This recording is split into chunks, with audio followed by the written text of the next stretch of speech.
ఏరా నీకు ఎంతమంది స్నేహితులు ఉన్నారు అని చెప్పి. నాన్న నాకు 10,000 మంది స్నేహితులు ఉన్నారు, ఎందుకంటే మన దగ్గర డబ్బు ఉంది కాబట్టి వాళ్ళందరినీ ఖర్చు పెడతాడు కాబట్టి నాకు ఒక 10,000 మంది స్నేహితులు ఉన్నారు నాయన అని వాడు చెప్తాడన్నమాట. మరి నాయన నీకెంతమంది స్నేహితులు ఉన్నారని అడుగుతాడు. నాకు ఇద్దరు స్నేహితులు ఉన్నారా అంటాడు. ఏంది నాయన ఇంత డబ్బులు పెట్టుకొని ఇద్దరు స్నేహితులు ఏంది నాయన అని చెప్పి అంటాడు. సరే ఒక చిన్న పందెం వేసుకుందాము, నీ 10,000 మంది పనికొస్తారు, నా ఇద్దరు పనికొస్తారని చెప్పి కొడుకుతో ఒక చిన్న పందెం వేసుకుంటాడు. ఏమిట్రా అంటే, సరే ఒక చిన్న కుక్క పిల్లని చంపేసి నువ్వు ప్రేమించిన ఒక అమ్మాయి బిడ్డని నేను చంపిస్తున్నాను అని చెప్పి నీ స్నేహితులు చెప్పు అంటాడు.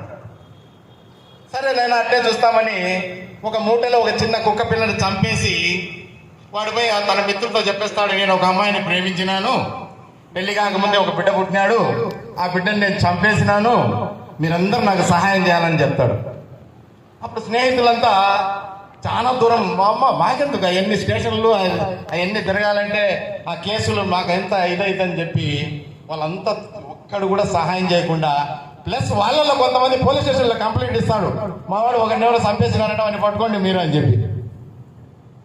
అప్పుడు వాళ్ళ ఆయన దగ్గరికి పరిగెత్తాడు, నాయన ఇట్లా పోలీసు వాళ్ళు ఎంట పడుతున్నారు, నాకు నేను చంపేసినా అని చెప్పి ఎట్లా మరి అంటే, సరే నాకు ఇద్దరు స్నేహితులు ఉన్నారని చెప్పిన మొదటి స్నేహితుడు సుబ్బానాయుడు ఉన్నాడు, ఆయన కాడికి పో అంటాడు.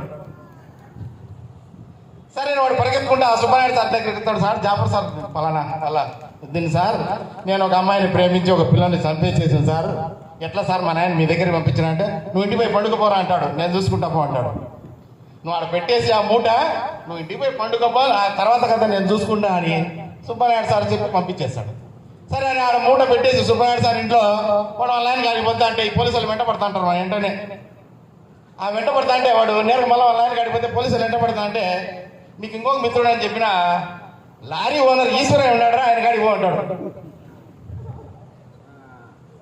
ఆ లారీ ఓనర్ ఈశ్వరయ్య దగ్గర పరిగెత్తపోతాడు, నేను పలానా జాబరులను సార్ ఇట్లా చంపేసిన, నేను ఒక మూటను మా నాయన చెప్పింటే సుబ్బానాయుడు సార్ వాళ్ళ ఇంట్లో పెట్టేసి వచ్చినాను, నాయన మా దగ్గర పోలీసులు నాకు ఎంట పడతానంటే వాళ్ళ ఇంట్లో పిలిచి ముందు నువ్వు అన్నం తినిపోనాయన అని చెప్పి వాళ్ళ మిస్సెస్ నువ్వు పిలిపించేసి మన జాఫర్ సార్ వాళ్ళ పిల్లలు ముందు అన్నం పెట్టిపోవానికి అని చెప్పి పోలీసు వాళ్ళు వస్తే నేను చూసుకుంటాము అంటారు.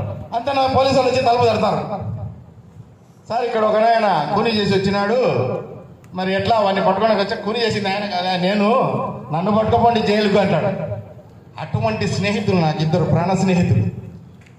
ఏమొచ్చినా నువ్వు పండుకోపో అని నిశ్చింతగా చెప్పేవాడు నాకు మొదటి స్నేహితుడు నా సుబ్బానాయుడు. రెండవ స్నేహితుడు ఈనాడమనే ఫిబ్రవరి 14వ తేదీ చనిపోయినాడు నా ప్రాణమిత్రుడు ఈశ్వరయ్య. ఏమున్నా నేను ఒకవేళ హత్య చేసినా కూడా ఆ హత్య నేను చేసినానపై జైల్లో కూర్చుకుంటే మిత్రుడు నా మిత్రుడు ప్రాణమిత్రుడు పరలోకంలో ఉన్నాడు, దేవుడు ఆయన ఆశీర్వదించాలని కూడా కోరుకుంటాను. అటువంటి మిత్రులు ఉన్నారు అందరూ, కానీ ఈ విధమైన మిత్రులు నాకు నా జీవితంలో 35 ఏళ్ళ నుంచి నా స్నేహంలో వీళ్ళిద్దరే నాకు మిత్రులు. 35 ఏళ్ళు నాకు ఈ ఇద్దరు మిత్రులు, ప్రాణమిత్రులు. అది నా ప్రేమ అంటే అని చెప్పి ఆ కొడుకు చెప్పడం జరుగుతుంది. అటువంటి స్నేహితుడు నా స్నేహితుడు.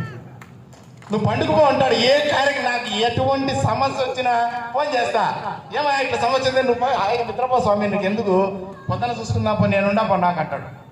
కాబట్టి స్నేహం అంటే అట్లా.